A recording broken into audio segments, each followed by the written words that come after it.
Super exclusive చూస్తున్నాం. సాక్షాత్తు మంత్రి రాంప్రసాద్ రెడ్డి సొంత నియోజకవర్గం రాయచోటిలో ప్రభుత్వ వైద్య వ్యవస్థకే తలవంపులు తెచ్చే ఘటన వెలుగు చూసింది. మరమ్మతుల పేరుతో ప్రభుత్వ ఆసుపత్రిలో పక్కన పెట్టిన 4 104 వాహనాలు మాయమయ్యాయి. అయితే ఇది దొంగతనం కాదు, సిబ్బందే వాటిని డంపింగ్ యార్డ్కి తరలించి ధ్వంసం చేసి విడిభాగాలను అమ్ముకున్నారనే ఆరోపణలు వెల్లువెత్తుతున్నాయి. ఘటన జరిగి 6 నెలల తర్వాత ఇప్పుడు జిల్లా వైద్యాధికారి పోలీసులకు ఫిర్యాదు చేయడం అనేక అనుమానాలకు తావిస్తోంది. సిబ్బంది సహకారం లేకుండా ప్రభుత్వ ఆసుపత్రి నుంచి వాహనాలు ఎలా మాయమవుతాయి? ఇది కేవలం కింది స్థాయి సిబ్బంది పనేనా, లేక ఈ దోపిడీలో పెద్దల హస్తం కూడా ఉందా? ఇక ఇదే అంశంపై మా ప్రతినిధి సుధీర్ అందిస్తారు. సుధీర్, చెప్పండి.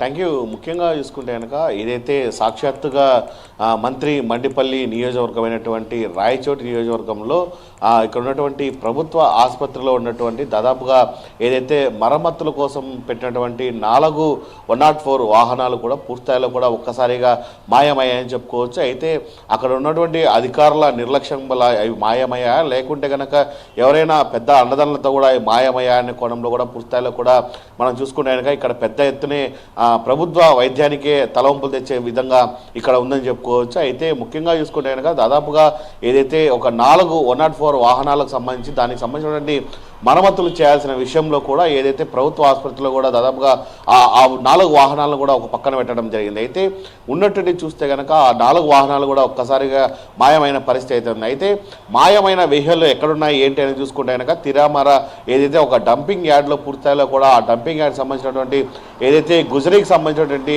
ఆ గుజరీలకు తీసుకెళ్ళి అక్కడ దాదాపుగా ఆ వాహనాలకు సంబంధించినటువంటి స్పేర్ పార్ట్లు ఏమున్నాయో ఆ స్పేర్ పార్ట్లు ఒక్కొక్కటిగా విడిభాగాలన్నీ తీసి కూడా అక్కడ ఉన్నటువంటి సిబ్బంది కూడా అమ్ముకున్న పరిస్థితి ఇక్కడ నెలకొందని చెప్పుకోవచ్చు. అయితే ప్రధానంగా మనం చూసుకుంటే కనుక ఈ 4 ఏదైతే 104కి సంబంధించిన వెహికల్ ఎక్కడ మాయమై ఏంటదన్న పైన కూడా దాదాపుగా 6 నెలల తర్వాత మనం చూసుకుంటే కనుక ఏదైతే రాయచోటి ప్రభుత్వ ఆసుపత్రికి సంబంధించిన అక్కడ ఉన్నటువంటి వైద్యులు పూర్తిస్థాయిలో కూడా కంప్లైంట్ ఇవ్వడం జరిగింది. అయితే విచిత్రంగా ఘటన ఏంటంటే కనుక దాదాపుగా వీళ్ళు అక్కడ ఉన్నటువంటి సిబ్బంది పూర్తిస్థాయిలో అక్కడ ఉన్నటువంటి కింది స్థాయి సిబ్బంది పూర్తిస్థాయిలో కూడా ఆ వాహనాలను స్వయంగా తీసుకెళ్లి అక్కడ గుజరీకేసి అక్కడ విడిభాగాలను అమ్ముకున్న పరిస్థితి నెలకొంది. అయితే 6 నెలల అనంతరం కూడా ఇప్పుడు తాజాగా తమ వాహనాలు కనపడడం లేదని చెప్పి పోలీసులకు అయితే కనుక సమాచారం జరిగింది. అయితే పోలీసులు పూర్తిస్థాయిలో కూడా దీన్ని అయితే కనుక ఈ వాహనాల పరిస్థితి ఏంటి అన్న దానిపైన కూడా మనం చూసుకుంటే కనుక వెలుగు పూర్తిస్థాయిలో కూడా నిజాలు కూడా బయటికి రావడం జరిగింది. అయితే ఒక వీడియో అయితే కనుక పూర్తిస్థాయిలో దీనికి సంబంధించిన వీడియో బయటికి రావడం జరిగింది. ఆ విజువల్లో మనం చూసుకోవచ్చు ఆ జేసీబీ వాహనాలతో కూడా పూర్తిస్థాయిలో కూడా దానికి సంబంధించినటువంటి ఏదైతే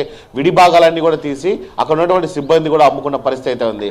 అయితే స్వయంగా ఒక ప్రభుత్వ వైద్యశాలలోనే ఇలా జరిగితే కనుక పూర్తిస్థాయిలో మరోపక్క ఇంకా ఎన్ని ఘటనలు జరుగుతాయని చెప్పి అందరూ కూడా ప్రజలు కూడా ముక్కున వేలు వేసుకున్న పరిస్థితి అని చెప్పుకోవచ్చు. అయితే దీనిపైన పోలీసులు కేసు నమోదు చేసుకోవడం జరిగింది. దీని వెనక ఎంతటి వారు ఉన్నారు దానిపైన కూడా పోలీసులు విచారణ చెప్పడం జరుగుతుంది. ముఖ్యంగా అక్కడ పనిచేసేటువంటి సిబ్బందా, లేకుంటే కనుక ఎవరైనా వీళ్ళ వెనకాల పెద్ద వ్యక్తులు నడిపించారన్న కోణంలో కూడా పోలీసులు అయితే కనుక ఏదైతే వాళ్ళు వెతికే పనిలో పడారని చెప్పుకోవచ్చు.